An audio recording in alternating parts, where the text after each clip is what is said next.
다음 소식입니다. 정부가 실내에서도 마스크를 벗을 수 있는 구체적인 기준을 내놓았습니다. 확진자 수의 추이 등 4가지인데요. 시점은 밝히지 않았는데 지금대로라면 내년 1월 말쯤엔 가능할 걸로 예상됩니다. 물론 우리 모두 코로나를 오래 겪어봐서 알지만 변수는 여전히 많습니다. 윤영탁 기자입니다. 지난주 하루 평균 확진자 숫자는 6만 5천 명을 넘어섰습니다. 8주 전 3만 명대에서 2배 늘어 3개월 만에 가장 높은 수치입니다. 방역당국은 실내 마스크를 벗는 4가지 기준을 내놨습니다. 우선 유행이 정점을 찍고 떨어져야 합니다.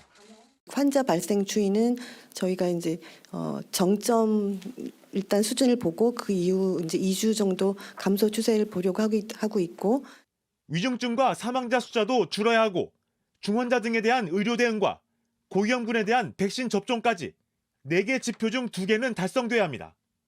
현재는 1.5개가 충족됐습니다. 1월 중에 아마 굉장히 완만한 그런 정점에 이르지 않을까 생각을 하고, 이렇게 되면 1월 말쯤엔 중대본 회의를 거쳐 실내 마스크를 벗을 수도 있습니다. 다만 중국에서 확진자가 늘고 새 변이가 들어오는 등의 변수가 있어 더 늦어질 수도 있습니다. JTBC 윤영탁입니다.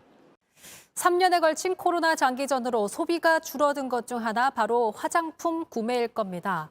정부가 이번 주 실내 마스크를 언제 벗을지 구체적인 기준을 내놓으면서 여성들의 지갑이 열리고 있다는데요. 우리가 알고 싶은 경제 송지혜 기자입니다. 서울의 한 백화점. 화장품을 구경하거나 사는 손님들이 눈에 띕니다. 어떤 거 구매하셨을까요? 립스틱이랑 아이섀도우 샀어요. 직접 사용하시나요? 네, 제가 사용할 것도 있고 선물할 것도 있어요. 볼터치 화장품을 구경하는 20대도 있습니다. 마스크를 뭐 식사할 때나 벗을 때 이제 좀 자주 벗으니까 이제 예뻐 보이더라고. 화장품 업계는 그동안 코로나라는 긴 터널을 지나왔습니다. 특히 한류덕을 보며 크게 성장했던 로드숍 화장품들의 타격이 컸습니다. 중국의 사드 보복 여파로 중국인 관광객이 급감한 데 이어 코로나로 마스크가 일상이 되면서 문 닫은 매장도 많습니다. 서울 명동의 골목 안쪽입니다. 보시면 이 집과 이 집까지 가게 2곳이 나란히 비어 있는데요. 각기 다른 화장품 브랜드 매장이 있던 곳입니다. 조금만 더 걸어가 보면 또 다른 화장품 가게였던 곳도 현재 임대 중입니다. 2019년 말 총 2,400개가 넘었던 주요 5개 로드숍 화장품 브랜드의 매장 수는 현재 51% 줄어든 상태입니다. 20대부터 40대 여성 55.7%가 코로나 이후 색조 화장품을 덜 사게 됐다고 답한 설문조사 결과도 있습니다. 시민들의 생각은 어떤지 한번 직접 물어보겠습니다. JTBC의 조사에 참여한 여성 107명 중엔 68명, 63%가 코로나 이후 색조 화장품 구매가 줄었다고 했습니다. 맨 얼굴을 내놓지를 않잖아요. 그러니까 안 하게 되더라고요. 그냥 계속 안 줄다 보니까 쓰던 게 안 사게 되는 것 같아요.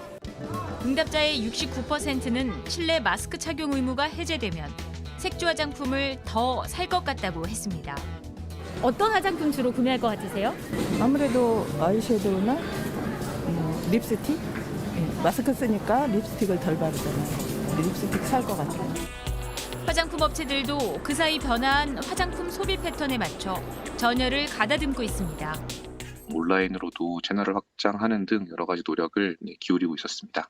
이제 상황이 완화되면서 더 많은 고객분들을 만날 수 있을 것으로 기대감이 커지고 있는. 코로나가 물러난 자리, 마스크를 완전히 벗고 다시 예전에 평범했던 일상으로 돌아갈 그날을 시민들은 손꼽아 기다리고 있습니다. JTBC 송지혜입니다.